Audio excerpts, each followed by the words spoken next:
Hey, I'm Emily Reagan. I am helping you become a better, a more confident digital marketing assistant. And today we're talking with Emma Boshart about brand messaging for your virtual assistant business. What you learned today, you can apply to your clients' businesses too, but I want to help you stand out as a virtual assistant and not be forgettable, especially when you're self-promoting. All right, let's jump into our interview.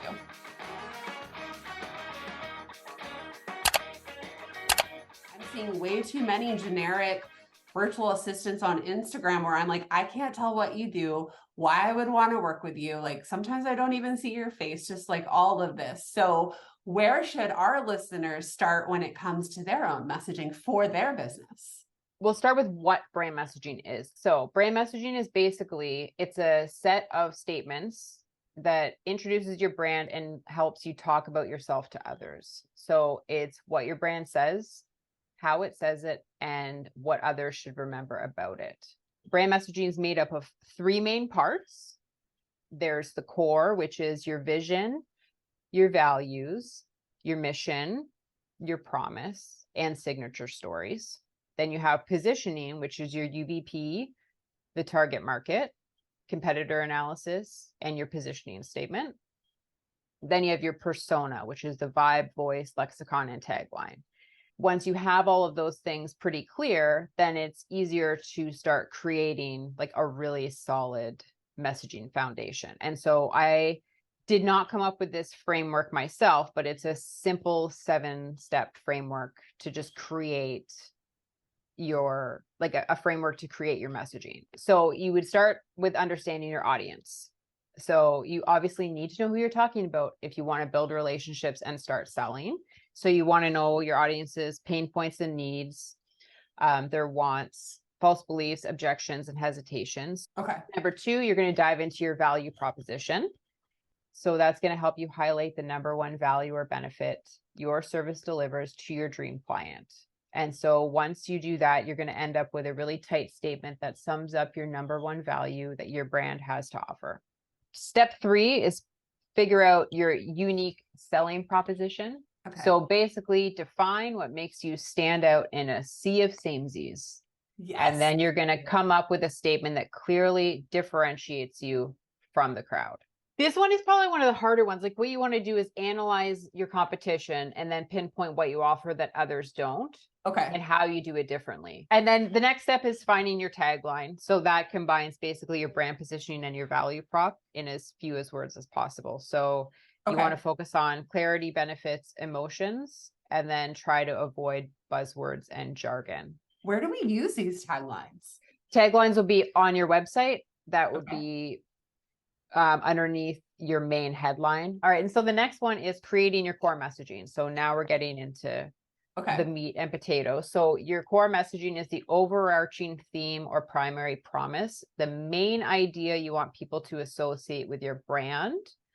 So it's often a distilled statement or tagline that embodies your brand's essence. So you want to think of your core message as the North Star for your messaging, so it helps you stay consistent. So that overarching, like if you think of it like a chart, you're going to have that core message, and then underneath that, you're going to have the next step, which is defining your messaging pillars.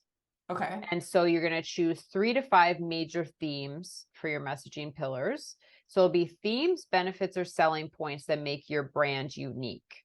And so when you pick those, you're going to then create a one-liner that describes each pillar. So it can be a one-liner or one word, and that goes underneath your core message. And then underneath those brand pillars is where your key messages will go. And so you would be creating those next. So those are your key messages. So those are the messages that help you stay consistent across all platforms. Okay. And you can think about highlighting benefits, addressing pain points, and focusing on your differentiators. And so you can certainly touch on other aspects of your brands, but that makes it super easy. And that's it. That is the 7 points for your framework. You end off with the key messages.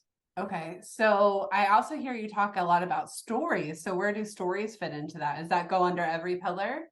So storytelling ties into messaging. So messaging is your communication framework for your brand, and storytelling brings it to life. So that's how you want to look at storytelling. So I like to think of it as the cool, funny anecdotes you'd share on a first date.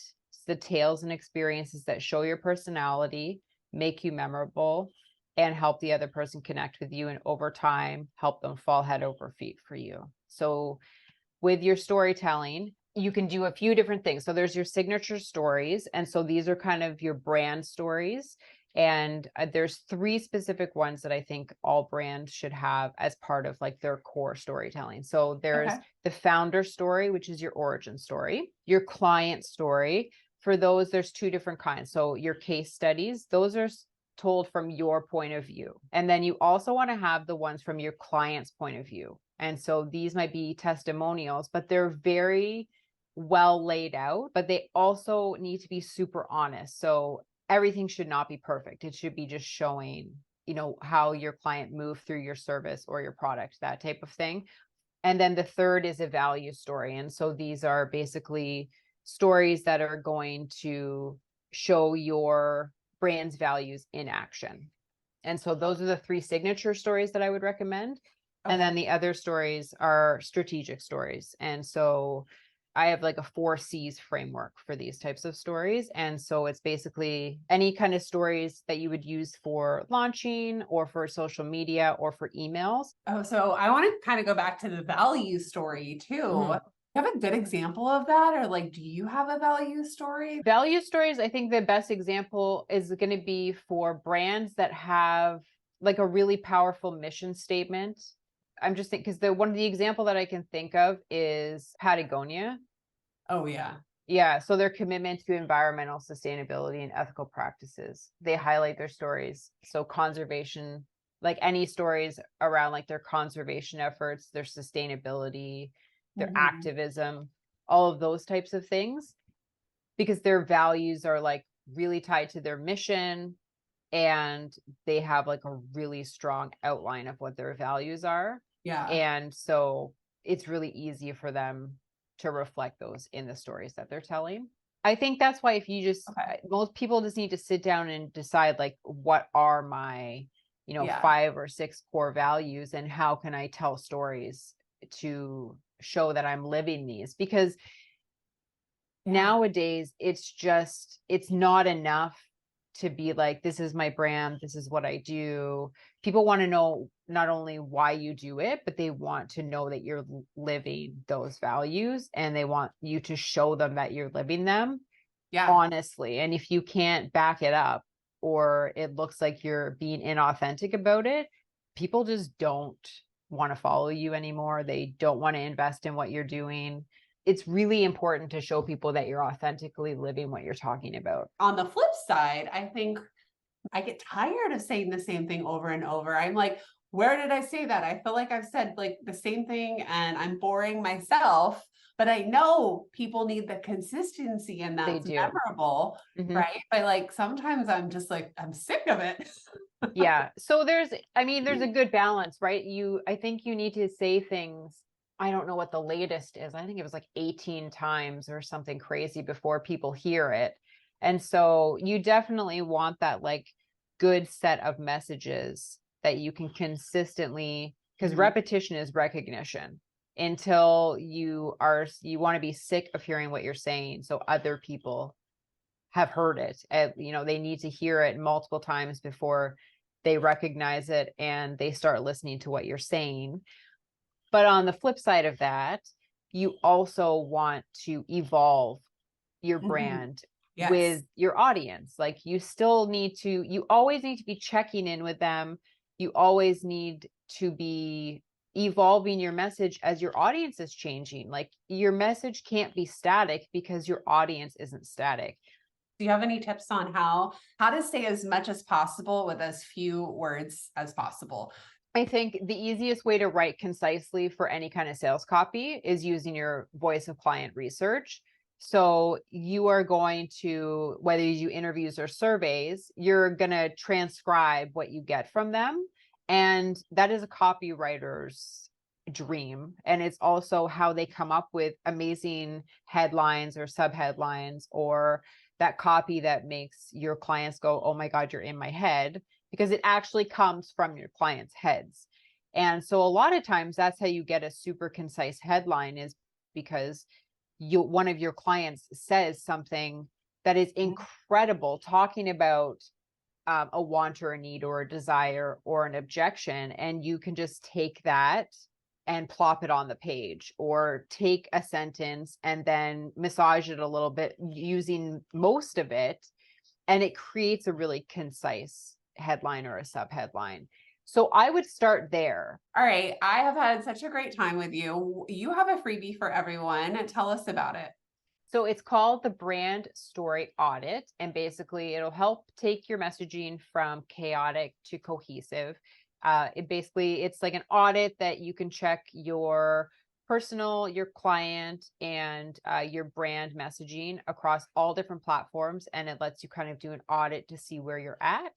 And it checks everything from your personality to your actual messaging. Oh, that's awesome. Is there like a telltale sign when we know our messaging is too chaotic? Like, what would be like the flashing light in our face that you're like, we need to hire Emma? I think the flashing light, there's going to be two. One is that every time you're getting a new inquiry, it's the wrong person. Okay. Because they're reading your messaging and they're like, oh my gosh, this is for me. And then you're talking to them and you're like, oh my gosh, this person is not for me. And so your messaging and the person or the brand or the business that you are now, those are a complete mismatch. The other one would be that you have just been like slapdash putting things together. So like, it's a Franken funnel at this point. You've just been like updating things every now and then. And so you might have a phenomenal service or a phenomenal product, and you have great feedback on the people that have been in your program. But when you go to launch it, you're either getting the wrong people in the program, or the people you thought that would be joining aren't joining, and you can't really figure out what's happening. And that is generally a message mismatch. So, okay, that makes sense. That's something to look out for. What would be your best advice for standing out from the sea of samesies as a virtual assistant? My personal advice would be to share your stories, because I think stories are tied in so closely with messaging. It's a part of your messaging, and stories make you uncopyable. No one can tell your stories. They only belong to you. And also in the age of AI with ChatGPT and Jasper and all of those other things, messaging and copy, all of these things are just getting, well, not messaging so much, but copy is getting just tossed out there quicker and quicker and quicker. There's tons of content, but it cannot take your stories from you. And so I think stories would be the one thing I would say. I love it. And that should get everyone fired up to start to put themselves out there, to practice speaking, to do those stories and TikToks, to work out the kinks and just get better at telling their story. If you enjoyed Emma's tips on messaging and helping your virtual assistant or a digital marketing assistant business stand out, go listen to the full episode on my podcast called Unicorns Unite. The link is below. I'll see you.